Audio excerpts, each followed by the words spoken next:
What's good, everybody, and welcome back to the channel. Today I wanted to talk about the books that I'm planning to read in May, and there's quite a variety, two varieties actually to be specific, but I'm very interested in them. Today we're going to do the same thing we did back in March, where I just spent 1 hour and 2 miles walking in order to bring you guys my first impressions of reading each book for about 10 minutes and really seeing, do I really care about these books or not?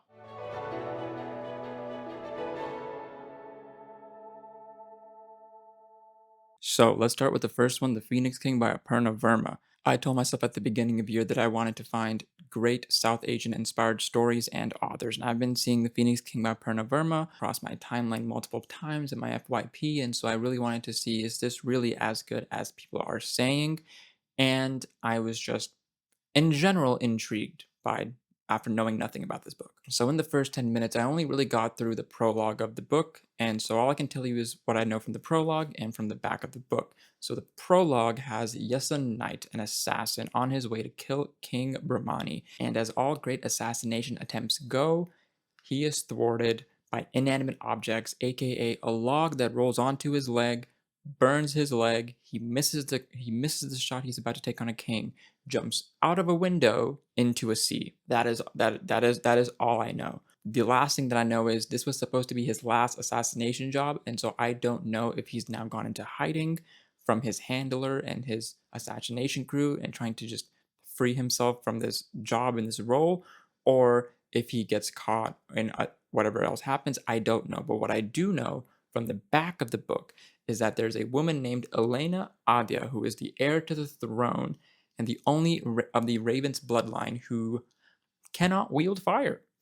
And so it is becoming very close to her coronation, and she is trying to figure out some way, somehow, I gotta start wielding fire somehow. Around the same time, Yesa Knight swears fealty to the throne and becomes her bodyguard. She knows nothing about him, he knows nothing about her, but she thinks he's hiding a secret. Probably the fact that he's an assassin. I don't know if Elena Adya is the daughter of Brahmani or related to Brahmani, or somebody who is related, or if she's related to somebody who he was supposed to or has assassinated in the past. That would be an interesting secret. I don't know, but that would be very intriguing. But I'm very intrigued by this book. I definitely want to read it. I think this is the first one that I'll start reading this month because I'm already kind of into it, and so I want to see where it goes. Plus, I don't think it'll be that hard of a read as the next one that I'm about to tell you. So the next, let's talk about Sons of Darkness by Gaurav Mohanty, which is going to be probably my most epic undertaking that I have of the year outside of like Ghosts of Rainia in terms of really diving into an epic fantasy with its own entire world. I can already tell it's going to take 100% of my brain power, 100% of my focus in order to fully immerse myself in this world and kind of figure out what the fuck is going on in general. So I only got through the prologue of this book, but it's a pretty long prologue, and I took more than 10 minutes to get through it, but I really wanted to get through the prologue. Where we're at now in the prologue is that a lord and lady from the world of men have traveled to the world of the devas, the gods, and have sworn a vachan, which is basically a deal between the two, the gods and the men, the lord and the lady and the deva, to fight and win the war of the deva for them. And if the lord and lady do that, they get their rewards, etc. And the devas then can't also kill them, and they want to go back home. That is basically the gist of what happens. And we find out that one of the lord is the cooler one, the lady is poor, to be honest. She's a great, well, not a whore, she's a pervert and very, very whorish in nature. But as all gods do, the Deva backstab the lord and the lady and hold them captive in eternal darkness in a sarcophagus because they can't kill them for the vachan, otherwise bad things will happen to each person's soul, and so they have to keep them captive in eternal darkness in the sarcophagus. That is all I know from the prologue. But I can already tell with the way the prose in this book is, the way it's written, and the way that it's presented, I'm going to have to really focus to pick up on all of the things. But what I will say, and what I do love that Gaurav Mohanty has put in his book, is he has obviously a table of contents, he has an author's note, etc. He has a whole list of like important people, which is great, like the different houses He has basically a glossary slash an index of like the different sigils and um, different words to know, etc.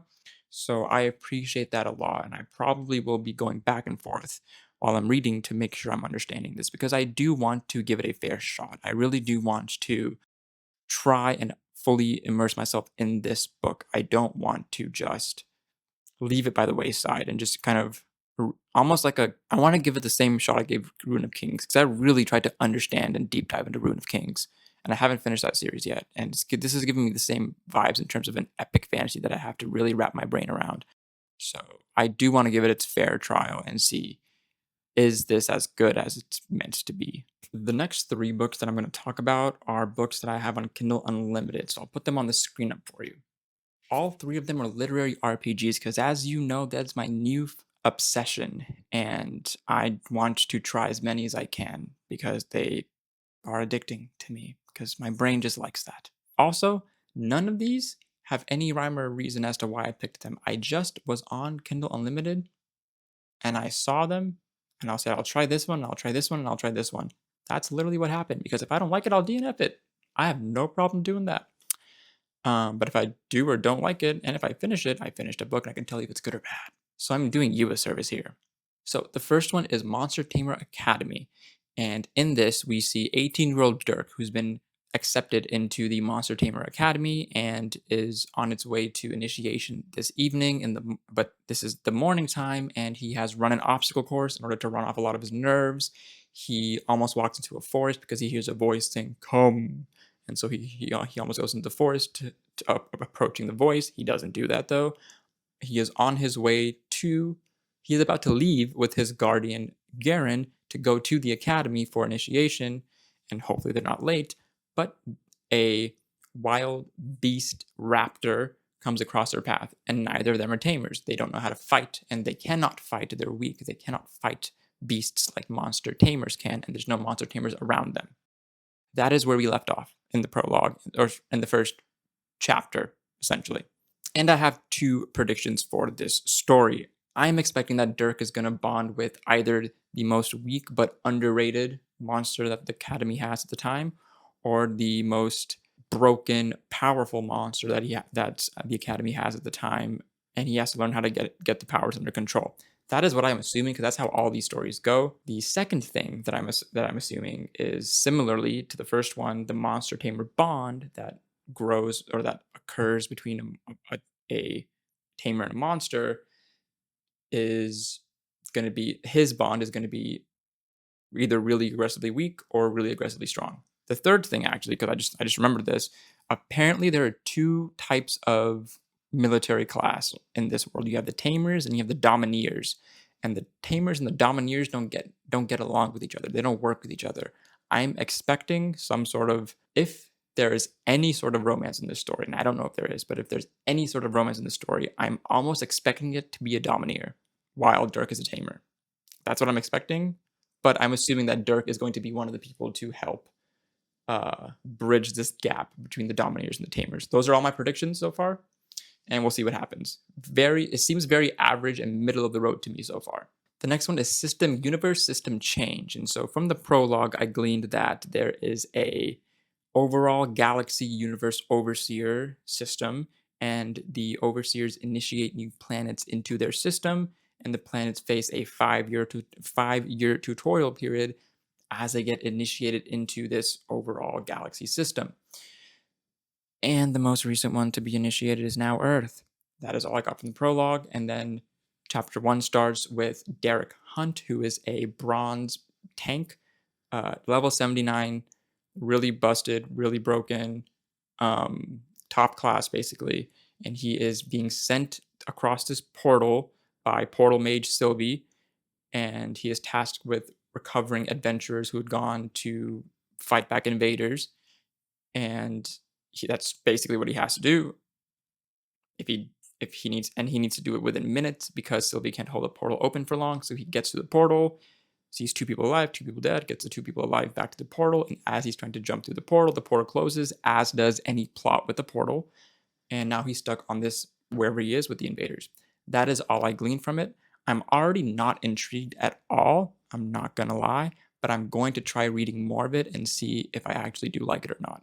I have no predictions. I'm just gonna see where it goes because it seems very middle of the road, if not worse. The last one and the one that I'm most interested in is actually Nightmare Arcanist by Shamie Stovall, part of the Frith Chronicles. And I asked her as which of her 2 chronicles does she recommend to start with, and she said the Frith Chronicles. So in Nightmare Arcanist, what I gleaned from the first 10 minutes were that Volk is a grave digger, 15-year-old grave digger. He's a low class person with a low class job, and he doesn't want to be a grave digger, doesn't want to continue doing that kind of stuff. He wants to be an arcanist, but the only way he can be an arcanist is by bonding with a creature, developing powers, and therefore becoming an arcanist and going to like Arcanist Academy or whatever it is. In his village, in his island, wherever he is, every year they have what's called the Day of the Phoenix, where specific people, generally the most recent coming of age 15-year-olds, are chosen to then run the trials, 3 trials, to see if they would bond with that year's phoenixes. This year there are only 2 phoenixes to bond with, and apparently the Academy Grandmaster of their village or whatever has already chosen 2 of his disciples to run the trials. Nepotism. And Volk is not one of them, but he really wants to be an arcanist, and he is hell-bent on doing these trials, beating out one of them, and becoming bonded to one of these phoenixes. So right at the end of the chapter, we see that Volk is in the crowd watching these 2 15-year-olds about to cross the gate in order to just partake in the trials, and he sprints ahead of them, says he crosses the gate, turns around and says, now that I'm crossed the gate, legally, technically, societally, I'm allowed to run the trials, and you can't stop me. And so that's what he's doing. I'm very interested in this so far. I don't once again have any predictions besides I don't know if he's actually going to bond with a phoenix or if a different creature is going to come out of the blue and bond with him. The name Nightmare Arcanist does not makes me think he's going to have odd powers, unique powers, as is any protagonist, but I'm not sure. But I'm very interested in this of the three literary RPGs that I've chosen. If you guys remember back in March, I had talked about a new obsession of mine, literary RPGs, and more so a new obsessive author of mine, Seth Ring, whose books I basically bought out when I read even book 1 of those series. If the 2 literary RPGs that I've chosen are not good and I end up DNFing them, I will replace them with either Seth Ring's book Nova Terra, which is basically supposed to be what happens on Nova Terra and Gorilla before Thorn ascends to the next world, which is what we see happen in Forge Master. So it's basically what happens before then. Because if you watched that video, you would have recalled me saying there's a whole fucking series before Forge Master that I didn't know of. This is that series. So I will give this a try to see, do I want to read this first before I continue on with Forge Master or not? Because there's like 10 of these things.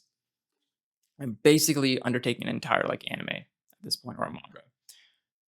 The next book is book 2 in the Battle Mage series, Battle Mage Farmer Germination, and there's lightning on the cover, which means I have to read it regardless.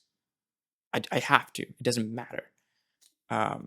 So if I don't like either of those 2, or if I get them quickly and I have some extra time at the end of the month that I'm not spending like working or recording or editing or whatever it is, I might pick these 2 up. If not, I'm going to pick them up in June regardless. So there you have it. This is my May TBR. These are the 5 or 7 books that I plan to read in May. Let me know what you're reading. Let me know what you're thinking about reading in May. Let me know what you've been reading recently. If you like this video, consider sharing it with somebody who you think would enjoy it. Like the video, subscribe, comment down below. If you're looking for people to read books with, friends to talk about books with, consider joining our Discord. It's free to join. It's in the description below. And if you join, you get a free TBR template and start tracking your own books for free. And we're starting a book club here in May, also free. You only have to pay for the book or get the book however else you want.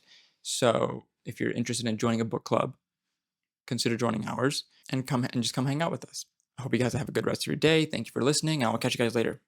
Bye.